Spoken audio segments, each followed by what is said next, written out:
दूसरे state governments और उनके गवर्नर्स के बीच शायद सुलह हो भी सकती है, पर दिल्ली गवर्नमेंट और दिल्ली एलजी सक्सेना के बीच सुलह क्या, झगड़े कम होने का नाम नहीं ले रहे हैं।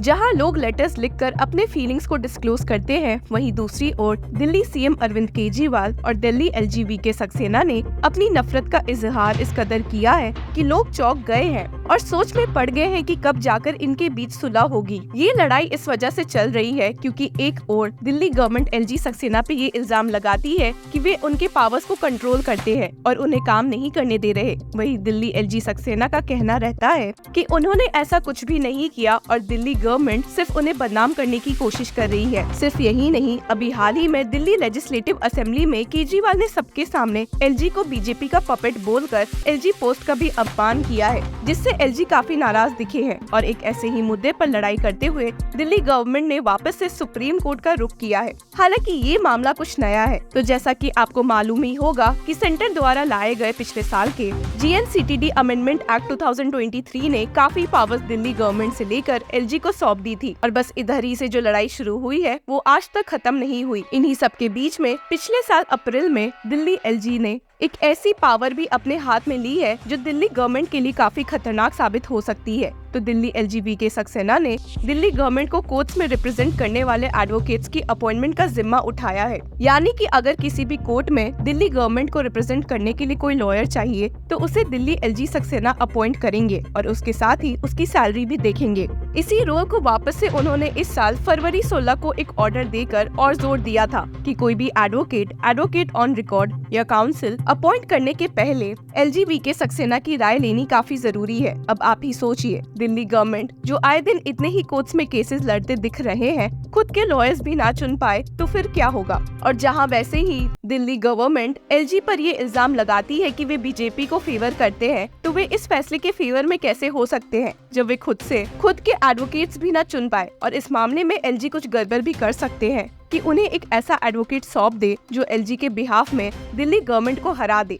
और बस इसी ऑर्डर्स के खिलाफ दिल्ली गवर्नमेंट की ओर से मौजूद सीनियर एडवोकेट श्याम दीवान और सिद्धार्थ दवे ने सुप्रीम कोर्ट का रुख किया है, जहां सुप्रीम कोर्ट की बेंच जिसमें जस्टिस संजीव खन्ना और दीपांकर दत्ता मौजूद थे ने इस मामले को सुना। दिल्ली गवर्नमेंट की ओर से मौजूद सीनियर एडवोकेट दीवान ने सुप्रीम कोर्ट बेंच को समझाते हुए कहा कि ये एक काफी प्रेसिंग मैटर है और खुद का काउंसिल चुनना एक फंडामेंटल राइट है जो कि ऐसे दबाया नहीं जा सकता। And stated, this is a pressing issue on a day to day basis. We will require some interlocutory orders also. The lawyers need to be paid. ये सुनकर जस्टिस खन्ना ने रिप्लाई देते हुए कहा, let the respondents appear, we will issue notice in the mean time. जिसके बाद order सुनाते हुए कहा गया, issue notice returnable in the week commencing May 6, 2024, both on the main petition as well as the interim application. Notice will be served by all modes including दस्ती। आपको बता दें कि अपने प्ली में दिल्ली गवर्नमेंट ने सुप्रीम कोर्ट बेंच से request करते हुए कहा था, the elected government of NCT of Delhi ought to be able to decide on the engagement of council and the right to choose a council of a choice is one of the most zealously guarded rights. The elected government cannot be shut out from choosing its advocates before the constitutional courts. Hearing के दौरान justice Sanjeev Khanna ने hint किया था कि Delhi government द्वारा लाया गया ये न्यू प्ली भी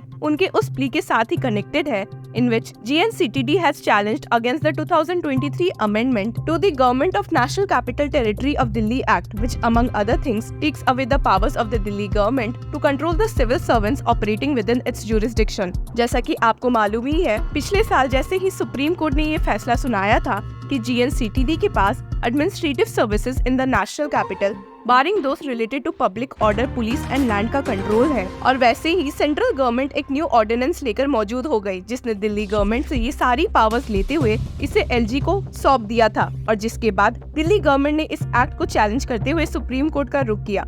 In July 2023, a bench headed by Chief Justice Chandrachud referred the GNCTD's challenge against this amendment to a 5-judge constitution bench. आपको बता दें कि दिल्ली एलजी के 16 फरवरी ऑर्डर में स्टेटेड था, The proposal and matters relating to appointment and engagement of advocates, advocates on record, and senior advocate falls under the Code of Civil Procedure 1908 and Code of Criminal Procedure 1973, both being laws made by the Parliament and therefore is covered under Clause 1 of Order dated April 28, 2023. 2021. Such proposals and matters need to be submitted for the opinion of the Lieutenant Governor before taking any executive action. Being statutory mandate under the Act of the Parliament, the order dated April 28, 2021 must be followed strictly. और इसी order का विरोध करते हुए Delhi government supreme court जा पहुंचे और उन्होंने वापस से ये बात दोहराई कि एलजी उनसे ऐसे ही उनका फंडामेंटल राइट नहीं छीन सकती है।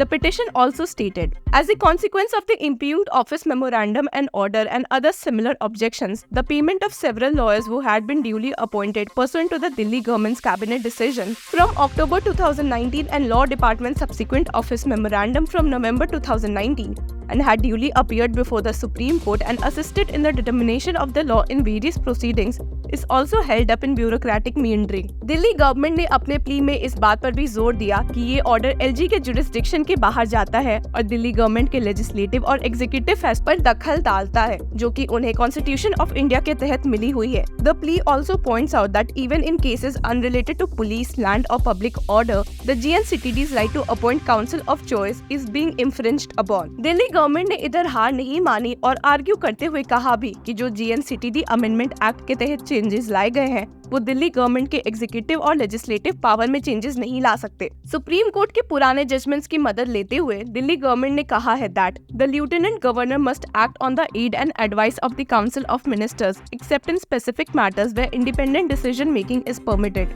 इसी के साथ ही in April 2023 the lieutenant governor had assumed the role of appointing pleaders representing the Delhi government citing the code of civil procedure 1908 which is a central legislation।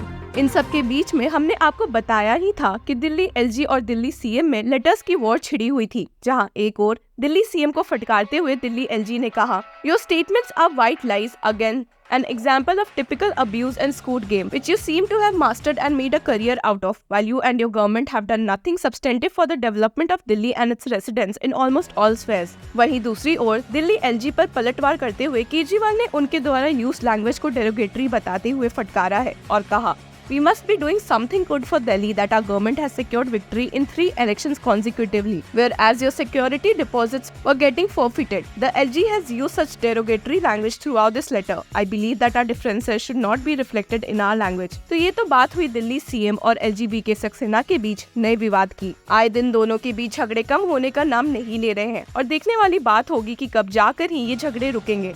Till then, keep following Law Chakra।